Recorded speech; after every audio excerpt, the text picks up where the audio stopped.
만은 주일날 아침 햇빛이 쨍쨍하게 맑으면 저는 조금 걱정이 돼요. 왜 그런 줄 아세요? 요새 휴가철 같은 고속도로가 빽빽하게 빠져나가거든. 이번 주는 누가 빠질까 그런 생각을 하는. 근데 오늘처럼 날씨가 꾸무레하고 그러면 안도가 돼. 오늘은 좀 자리가 그득하겠구나. 근데 오늘은 그득한가요? 모르겠어요. 우리 산부는 아직도 계속해서 좀 회복되고 있습니다. 지난주 같은 경우에는 거의 200명 가까이 모였었습니다. 원래 300명, 320명까지 모였는데 코로나 이후 많이 침체됐는데 하나님께서 회복 부흥하실 줄로 믿습니다. 성가대 그때까지 자리를 잘 지키세요. 오늘 말씀의 제목은 그리하면입니다. 우리가 사용하는 어법에 뭐뭐 하라, 그리하면 뭐뭐 해줄게 라는 방식의 말을 참 많이 합니다. 열심히 공부해라, 그러면 여행 보내줄게, 뭐 사줄게, 뭐 사줄게, 컴퓨터 사줄게, 아이패드 사줄게. 그러면 여기서 그리하면이라는 것은 어떤 느낌입니까? 뭐 해라, 그러면 뭐 해줄게. 저는 무슨 느낌이 드냐면 군대에서 선착순하는 느낌을 합니다. 여러분 자매들은 잘 모르는데 기합 줄 때 이렇게 말합니다. 운동장 10바퀴 선착순 4명. 그러면 운동장 막 수십 명이 열심히 돌아요. 그리고 맨 앞에 달아온 4사람만 휴식, 나머지는 또 달아. 근데 잘 달린 백성, 잘 달린 병사에게는 휴식을 주고 저처럼 약골인 병사는 돌고 돌고 영원토록 돌았더라. 돌다 파김치가 돼가지고 그래 제가 원망을 한 데가 한두 번이 아니에요. 어머니 왜 나를 이 모양으로 낳으셨습니까? 심지어 군대가 없는 나라로 이민 가고 싶을 정도로 그런 생각을 한 적이 있습니다. 여러분 선착순은 빨리 뛰어. 그러면 내가 쉬게 해줄게. 아이를 옛날에는 좋은 유치원에 입학시키기 위해서 추운 겨울 그 벌벌 떨면서 밤새 줄 서웠잖아요. 그렇지 않나요? 예. 그러니까 줄을 세우세요. 우리 유치원 들어오는 줄 서서 기다리세요. 그러면 입학시켜 줄게요. 라는 뜻이 그 안에 담겨 있습니다. 그러니까 뭐뭐 하십시오. 그러면 뭐뭐 해줄게. 이 말이 썩 느낌이 좋지가 않아요. 그런데 그 그리하면이 본문에 4번 나옵니다. 오늘 읽은 본문에 4번 나옵니다. 한번 읽어볼게요. 시작. 마음으로 나의 명령을 지키라. 그리하면 그것이 너로 장수하여 많은 해를 누리게 하며 마음판에 새기라. 그리하면 하나님과 사람 앞에서 은총과 기중이 여김을 받으리라. 범사의 그를 인정하라. 그리하면 내 길을 지도하시리라. 여호와를 공경하라. 그리하면 내 창고가 가득히 차고 넘치리라. 아멘이시죠? 그런데 중간중간에 4번 그리하면 나와요. 그러니까 뭐뭐 해 그러면 이렇게 줄게. 이게 4번 나오는 것인데 저는 이것을 읽을 때마다 아까 군대 선착순을 생각한다니까. 그래서 말 잘 들으면 복 줄게라는 이야기인데 이것은 하나님이 우리를 은근히 너 똑바로 살아 라고 하면서 압박하는 느낌을 지울 수가 없는 거예요. 한동안 그런 느낌으로 이 본문을 읽었었습니다. 그런데 그것은 분명히 그리하여를 오독한 것입니다. 잘못 읽은 것이고요. 오해한 것이에요. 그리하면을 오해하면 폐해가 큽니다. 그래서 오늘 본문 설교를 그리하면이라고 제목을 잡았어요. 그렇다면 이 그리하면을 어떻게 읽어야 할까? 어떻게 읽으라는 말입니까, 목사님? 먼저 이런 질문을 한번 해볼게요. 그리하면이라는 것이 자연의 섭리를 말하는 건가? 조건적인 압박, 협박을 이야기하는 건가? 만약에 누군가 너 내일까지 내 꾼 돈 갚아, 돈 갚아. 안 그러면 알지. 그러면 목숨만은 살려줄게.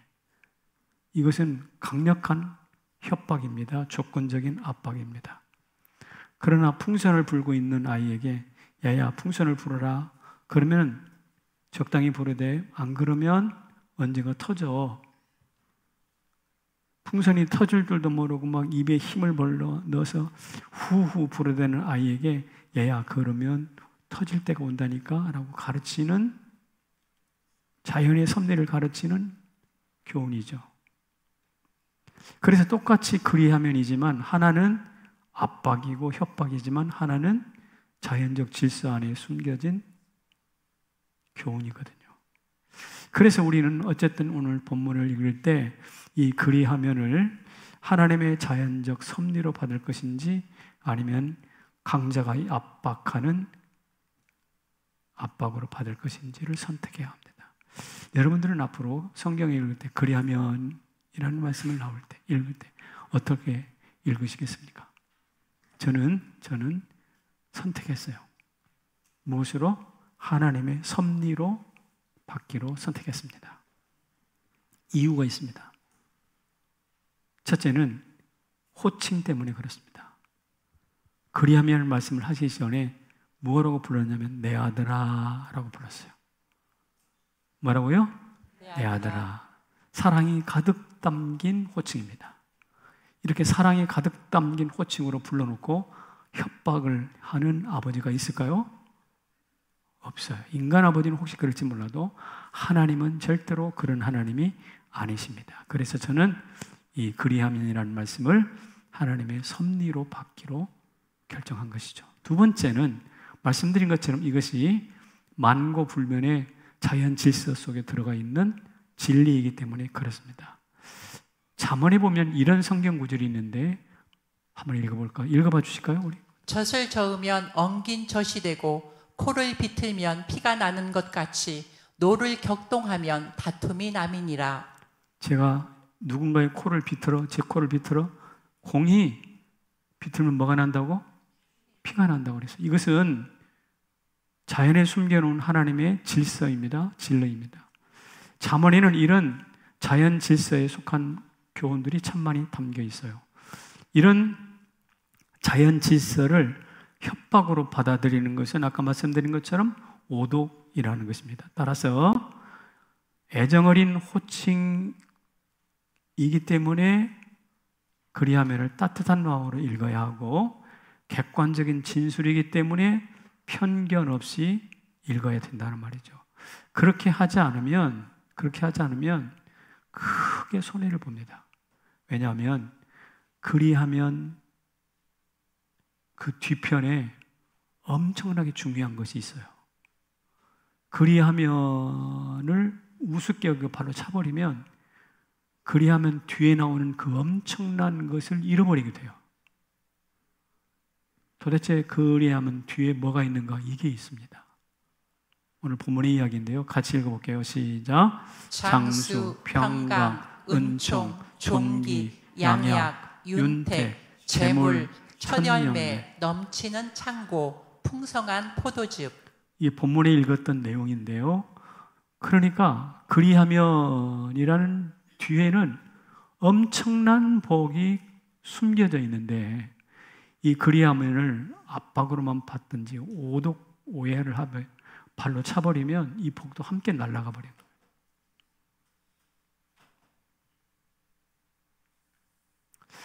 자, 이렇게 엄청난 복을 약속해 놨는데 우리가 여기서 한번 생각해 볼 필요가 있습니다.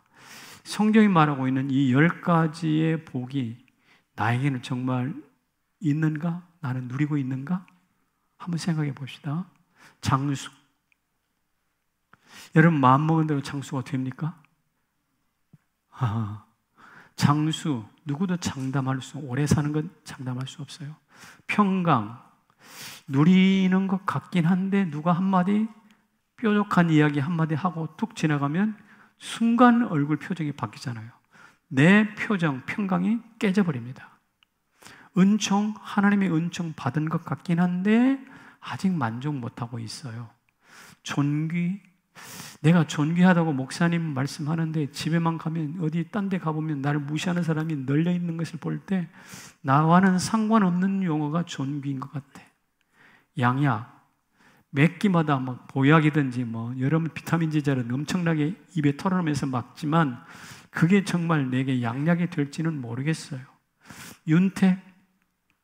윤택을 느끼기보다는 살면서 빈곤하다고 느끼는 데가 더 많은 것 같습니다. 재물, 아무리 뼈 빠지게 벌어도 더 벌고 싶고 아직도 목말라 있습니다.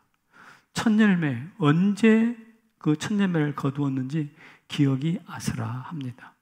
넘치는 창고, 풍성한 포도즙, 이것은 성경의 용어일 뿐 나와는 꽤 거리가 먼 것처럼 들려집니다. 제가 무리한 설명을 했나요? 아마 대부분 동의할 거예요. 그렇다면 있는 것 같은데 없고 누리는 것 같은데 생소하고 마신 것 같은데 아직 목말라요. 다시 있는 것 같아. 10가지 복이 나한테 있는 것 같긴 한데 없어. 누리는 것 같은데 생소해. 마시는 것 같은데 아직 목말라. 이유가 뭘까요? 이유가 뭐예요? 구체적으로 딱 찍어서 이야기하면 그리하면을 소홀히 했기 때문이에요. 그리하면을 오독오해했기 때문에 그래요. 그리하면을 하나님의 가르침으로 보지 않고 압박으로, 협박으로, 조건으로 읽었기 때문에 그래요. 아시다시피 이 그리하면은 그 뒤에 따라붙는 10가지 보물창고를 여는 열쇠와 같아요. 이 열쇠가 없으면 보물을 누릴 수가 없잖아요. 그러므로 오늘 이 10가지 복을 누리시기를 원한다면 그리하면이라는 이 열쇠를 회복하시기를 바랍니다.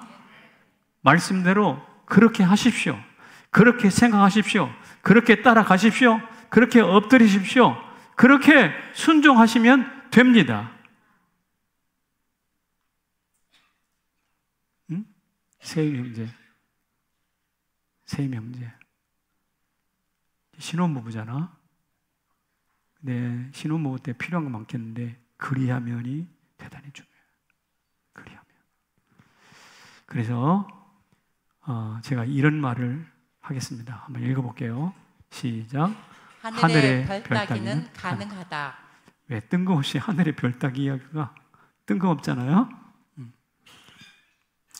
우리 신라시대 향가에 보면 헌화가라는 그 조그마한 글귀에 한 노인이 소를 타고 올라가서 절벽에 꽃을 따다가 수로 부인에게 바쳤다라는 글귀가 나옵니다. 여러분 고등학교 때 국어 시간에 나오는 이야기야.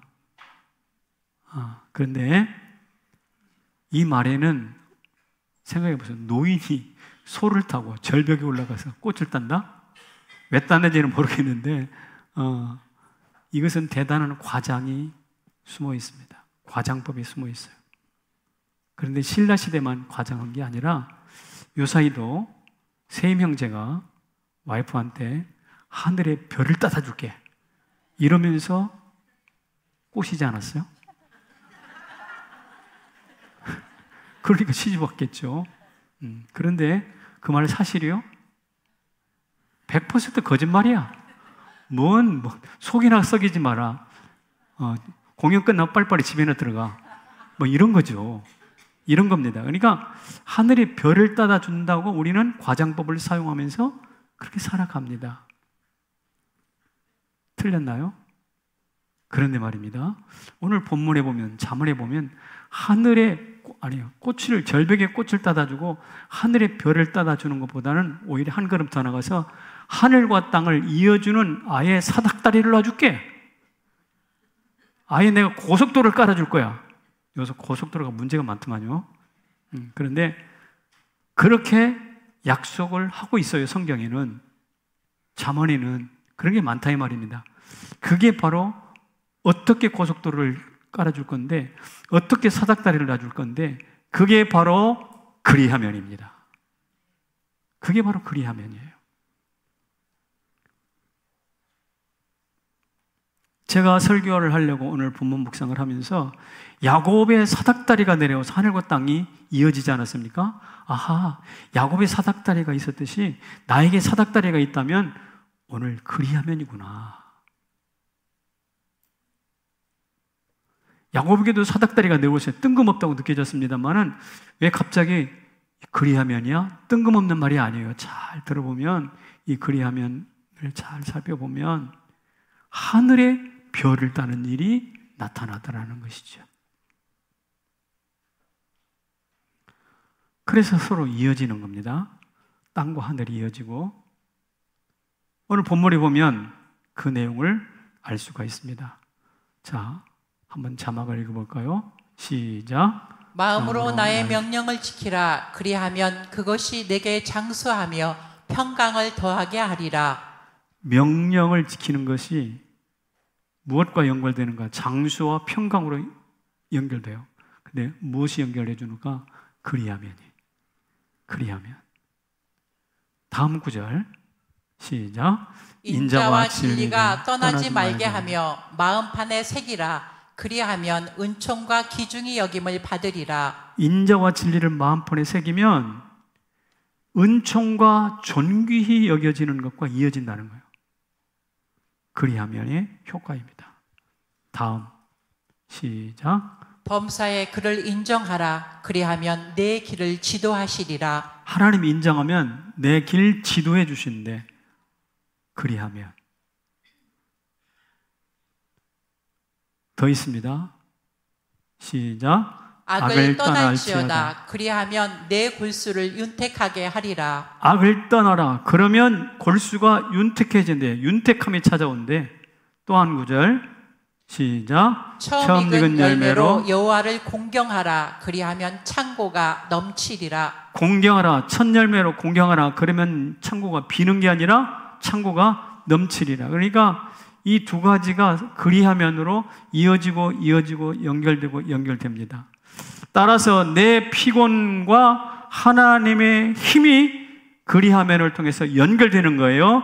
나의 무능과 하나님의 전능하심이 그리하면을 통해서 이어지는 거예요. 나의 질병과 하나님의 치료가 그리함을 통해서 연결되는 거예요. 그러므로 그리하면은 하늘과 땅, 나와 하나님을 잇는 사닥다리가 아닙니까? 네?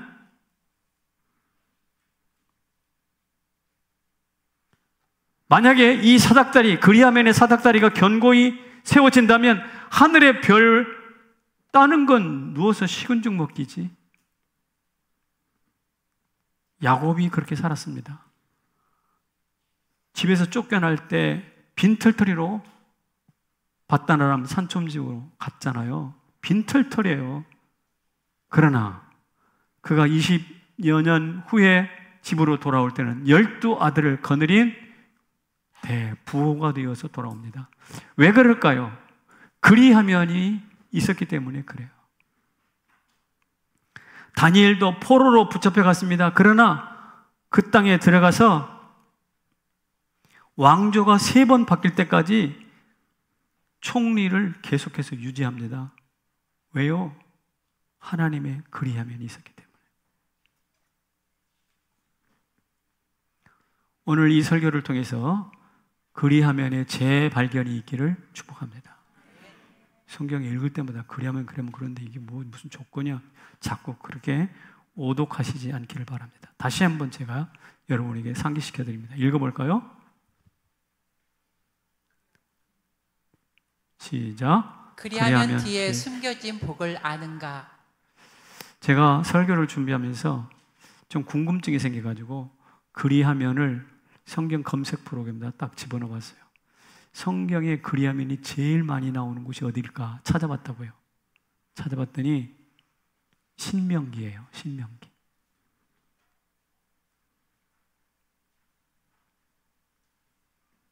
근데 신명기 그러면 여러분들이 떠오르는 유명한 말씀이 있습니다. 신명기 28장에 엄청난 복이 있어요. 아까 잠언에 나왔던 10가지 복, 이것은 될 것도 아니야. 더 큰 복이 있더라고. 꽤 긴 본문인데 우리 한번 읽어보세요. 읽으면서 이거 언제 끝날까 이런 생각하지 말고 읽어가는 데까지 한번 가봅시다. 한번 가슴에 새기면서 읽어봅시다. 시작. 내가 내 하나님 여호와의 말씀을 청종하면 이 모든 복이 내게 임하며 내게 이르리니 성읍에서도 복을 받고 들에서도 복을 받을 것이며 내 몸의 자녀와 내 토지의 소산과 내 짐승의 새끼와 소와 양의 새끼가 복을 받을 것이며 내 광주리와 떡반죽 그릇이 복을 받을 것이며 내가 들어와도 복을 받고 나가도 복을 받을 것이니라. 여호와께서 너를 대적하기 위해 일어난 적군들을 내 앞에서 패하게 하시리라. 그들이 한 길로 너를 치러 들어왔으나 내 앞에서 7길로 도망하리라. 여호와께서 명령하사 내 창고와 내 손으로 하는 모든 일에 복을 내리시고 내 하나님 여호와께서 내게 주시는 땅에서 내게 복을 주실 것이며 여호와께서 내게 맹세하신 대로 너를 세워 자기의 성민이 되게 하시리니 땅의 모든 백성이 너를 두려워하리라. 아멘. 읽으시느라고 수고 많이 했습니다. 내용을 보면 성읍의 복을 받는데 그 사람이 사는 성읍이 복되다. 그러니까 여러분들이 복된 성남에 사는 게 아니라 여러분들이 사니까 성남이 복된 거야. 기분 좋잖아요?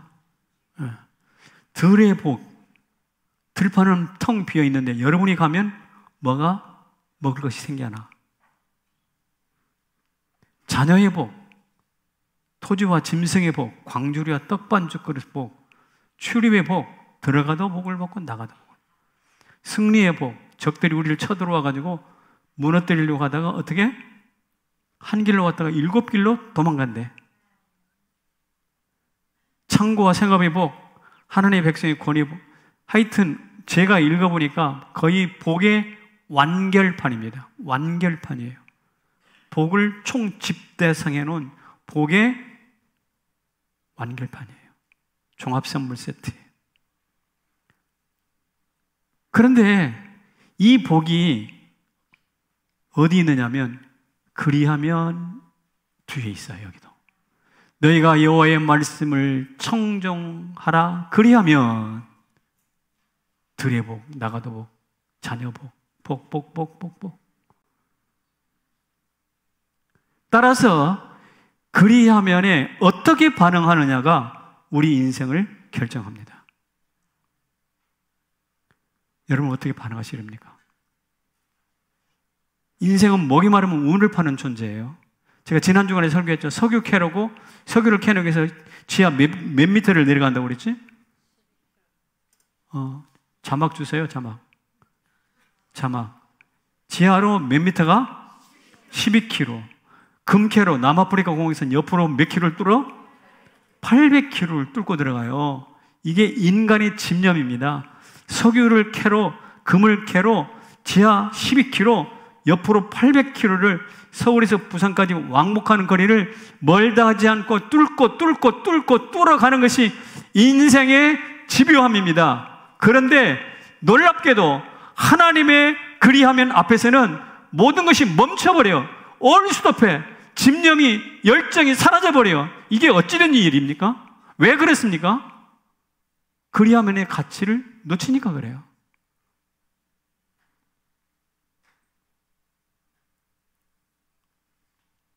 여러분, 오늘 이 설교를 통해서 그리하면에 대한 새로운 재발견이 있기를 주님의 이름으로 축원합니다.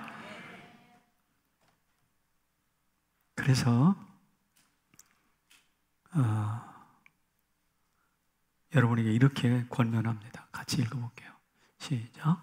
순종의 수준이 인생의 수준이다. 제가 무슨 말 하려고 하는지 감 잡으셨어요? 여기 말 2마리가 있어요. 건강한 말입니다. 그런데 이 2말은 하나는 어미고 하나는 새끼라고 그래요. 지나가는 행인이 물어봤어요. 그러면 하나가 어미고 하나는 새끼인데 크기도 비슷하고 그러니까 누가 새끼인지 누가 어미인지 어떻게 압니까? 라고 주인한테 물어봤어요. 말 주인한테. 그랬더니 말 주인이 비식이 웃으면서 그게 알고 싶어요? 알고 싶으면 먹이를 한번 줘보세요. 뭘 주라고? 먹이 한번 줘보세요. 그러면 먼저 먹는 것이 새끼입니다. 그래, 말도 동물도 먹이를 주고 나면 누가 어미고 누가 새끼인지 분별이 가능하다. 말을 길러본 주인은 딱 알아. 근데 행위는 모르죠. 이게 바로 말에 대한 이해도의 차이예요. 지혜의 수준 차이예요. 또 저 남미 어느 한 나라에서 있었던 얘기인데 한 아이가 산 속에서 길을 잃었습니다. 경찰이 동원돼 가지고 아이를 찾기 시작했습니다. 어느 골짜기에 있을까? 며칠 3일 동안 뒤졌는데 못 찾았어요. 근데 어느 날 골짜기를 뒤지고 있는 경찰에게 찾아와서 한 노인이 이렇게 말했습니다. 아이는 길을 잃으면 높은 곳으로 올라가는 습성이 있습니다. 여러분 그런 것 같아요? 제가 봐도 그럴 것 같아요. 이 말을 경찰이 듣고 귀가 번쩍 뛰었어요. 그래서 그래요? 골짜기를 수색하는 것을 포기하고 산등성이로 올라갔습니다. 그랬더니 산등성이 근처에서 이러고 아이가 앉아 있는 거예요. 경찰은 열심히 골짜기를 뒤졌지만 지혜 있는 노인은 아이가 산등성에 있을 것이다라는 것을 알았단 말이에요. 지혜의 수준 차이입니다.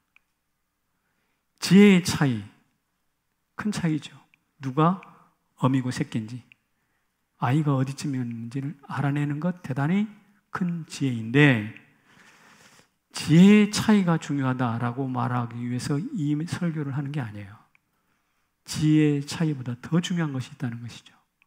뭐냐면 만약에 풀을 주워보지 않았다면, 말에게 먹이를 주워보지 않았다면 누가 새끼인지 어미인지 분간할 수 있을까요? 없어요. 그것을 아는 것보다 더 중요한 것은 그 말을 따라서 먹이를 주워보는 순종입니다. 아이가 산에 올라갔다고 했을 때 아, 그렇구나라고 산 정상으로 수색 범위를 높이는 행위, 이것이 순종인데 이것을 하지 않았다면 아무리 노인이 산에 올라가는, 높은 곳에 올라가는 버릇이 있답니다라고 말을 하는 지혜는 쓸모가 없어지게 돼요. 그래서 얼마나 지식의 차이가 크냐라기보다는 얼마나 그 사람이 순종하느냐, 그 순종의 차이가 그 인생에 결정적인 역할을 합니다. 그래서 여러분들 지혜가 부족할 뿐만 아니라 살아볼 때 인생이 힘들고 어려워서 곤고할 때 잘 진단하세요. 그 이유를. 그것이 돈이 없어서 그런 것도 아니고 못 배워서 그런 것도 아니고 제가 볼 때는 순종 안에서 그래요. 특별히 교회 수십 년 믿으신 분들 여전히 내가 곤고한 삶을 살아가고 있다라고 한다면 잘 한번 생각해 보시라고요. 내가 예수를 잘 믿었나 잘못 믿었나 이런 문제보다는 좀 구체적으로 내가 순종을 어떻게 다루어왔지? 인생의 가치는, 인생의 수준은 순종의 수준과 비례합니다. 순종의 수준이 인생의 수준을 결정합니다. 여러분 밥 먹을 때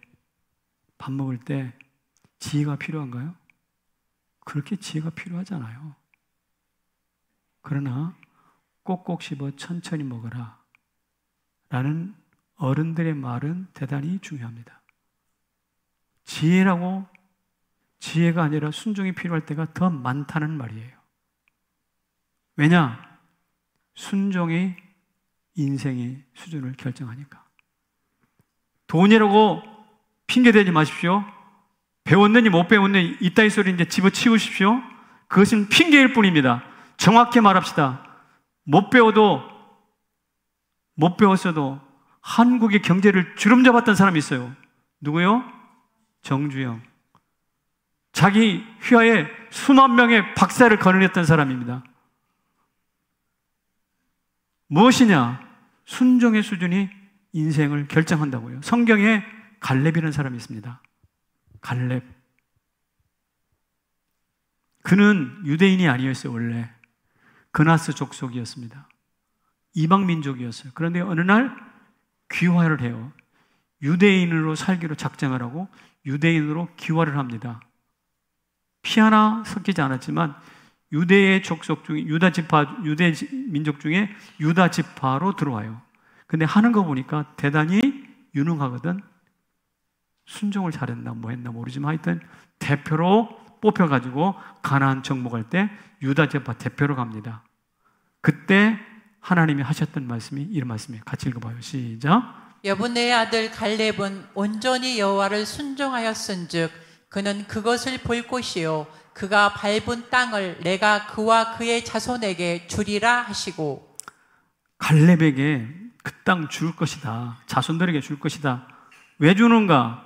갈렙은 온전히 여호와를 뭐 했은즉? 순종했은즉. 그러니까 자격도 없어 피 한 방울 섞이지 않았어. 그런 종자가 유대 지도자가 되고 땅 주인이 되었어요. 그 이유는 무엇이냐? 온전히 순종하였은즉.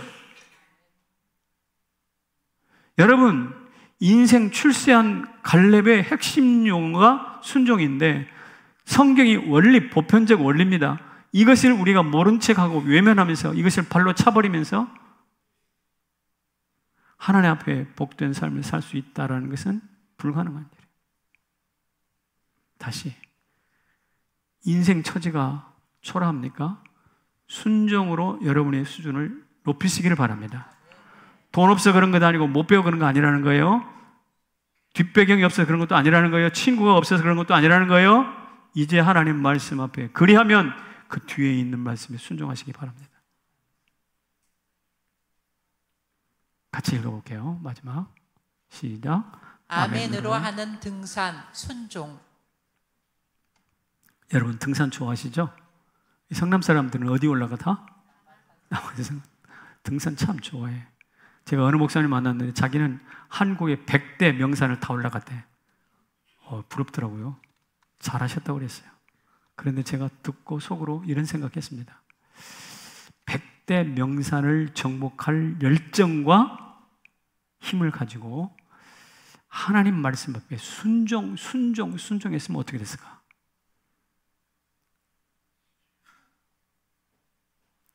인생 수준이 훨씬 높아졌을걸요? 여러분 산에 올라갈 때 얼마나 숨가빠요, 맞죠? 그리고 땀도 버절버절 나면서 막 굉장히 고통스럽습니다. 그런데 일단 올라가서 야호 몇 번 하고 다시 내려올 거 아니야. 내려올 거 왜 올라가는 거예요? 내려올 사람은 왜 올라가는 거예요? 이렇게 등산 무용론을 주장하는 사람들이 없지 않아 있긴 합니다. 제가 그러려고 이 말씀 드리는 것은 아닙니다. 그렇지만 분명한 것은 산을 오른 이후에는 빈손으로 내려와야 합니다. 그런데 하나님의 순종의 산에 올라간 사람은 절대로 빈손으로 내려온 적이 없습니다. 하나님의 순종의 산을 올라갈 때도 여전히 땀납니다. 여전히 숨가쁩니다. 여전히 고통스럽습니다. 그러나 내려올 때 빈손으로 내려오지 않다라는 거예요. 예를 들어 볼까요? 모세를 하나님이 시내 산으로 불러 올렸습니다. 내려올 때 뭘 들고 왔지? 손에 돌판 10계명 들고 내려왔어요. 네, 갈멜산으로 하나님이 엘리야 불렀어요. 내려올 때 뭘 들고 내려왔나요? 불이 떨어지고 850대 1의 승리를 품에 안고 내려왔어요.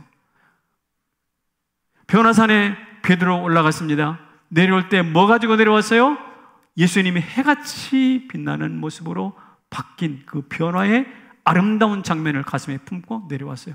빈손으로 내려온 적이 없어요. 오늘 저와 여러분이 말씀드린 것처럼 순종으로, 비록 땀이 나지만 순종으로 그 산을 오르시기를 바랍니다. 그럴 때 오늘 우리에게도 뭔가 하나님의 손에 들려서 이 땅을 내려보낸다고요. 그게 바로 무엇이냐? 아까 말씀드렸던 이 복입니다. 다시 읽어볼게요. 시작. 장수의 복, 평강의 복, 은총과 존귀의 복, 길 안내의 복, 넘치는 창고와 포도즙의 복. 믿으십니까? 그런데 말입니다. 우리가 자세히 자신을 보면 우리는 순종 잘하는 사람들입니다. 예를 들어 볼게요.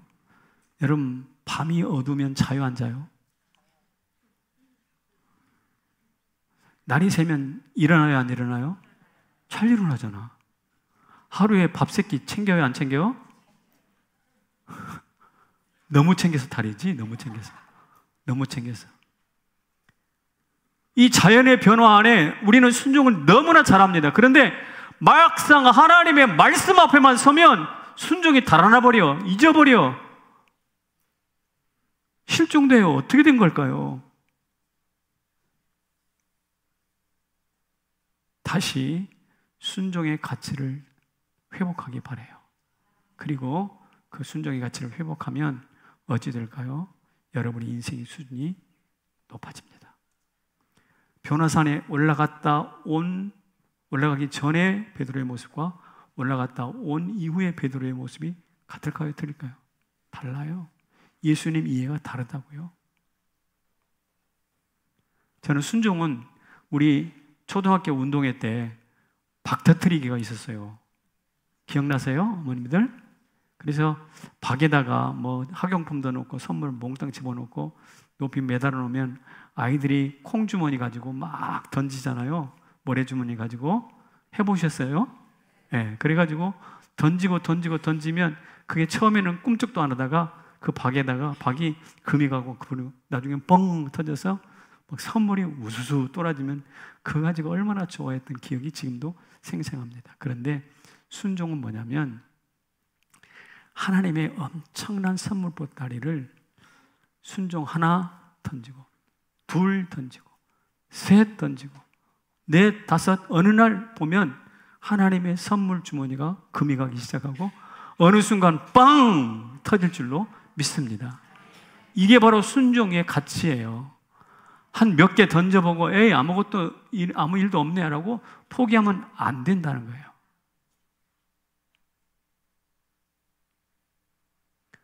우리 교회 조재원 집사님이 계십니다. 제가 얼마 전에 이사신방을 갔어요. 중국에서 가방이라든지 여행 가방이라든지 뭐 이런 물품들을 수입해서 판매하는 비즈니스인데 제가 물어봤습니다. 요사이는 사업 잘 돼요?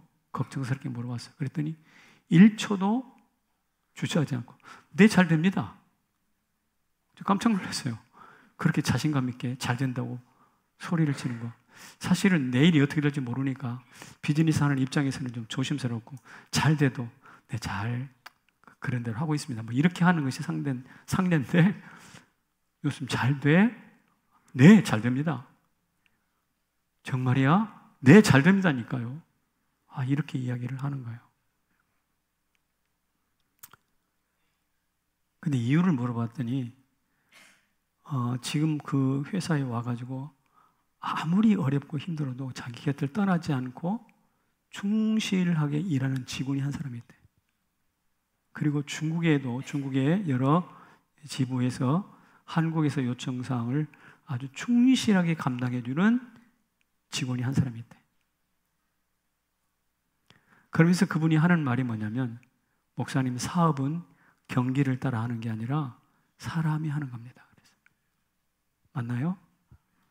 근데 그 사람이 어떤 사람이냐면 사장의 말이라고 한다면 퇴근도 요사이 하루 6시간 근무에 딱 길들여져 있다고 하는데 밤새워서 일하는, 한국에서 오다로 가면 무슨 일이 있어도 해내고야만 하는 그런 충성스러운 직원이 있다라는 거예요.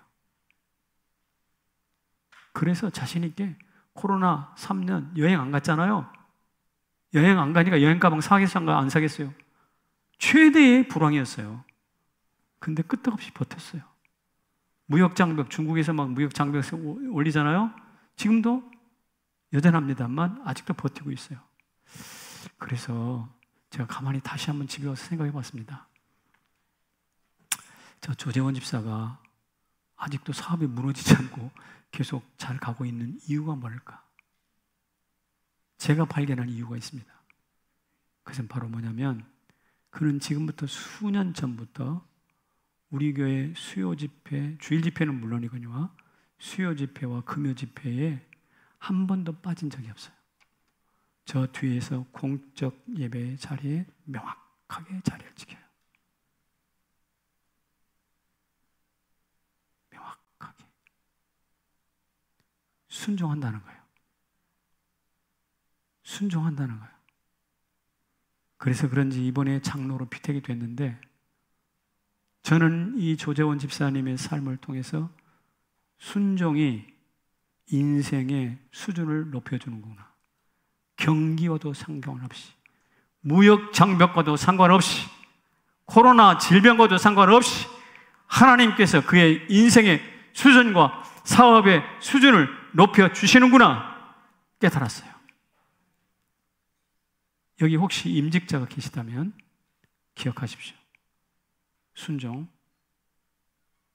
그리하면 뒤편에 있는 엄청난 복이 바로 여러분의 것이 될 줄로 믿습니다. 자리에서 일어나십시오.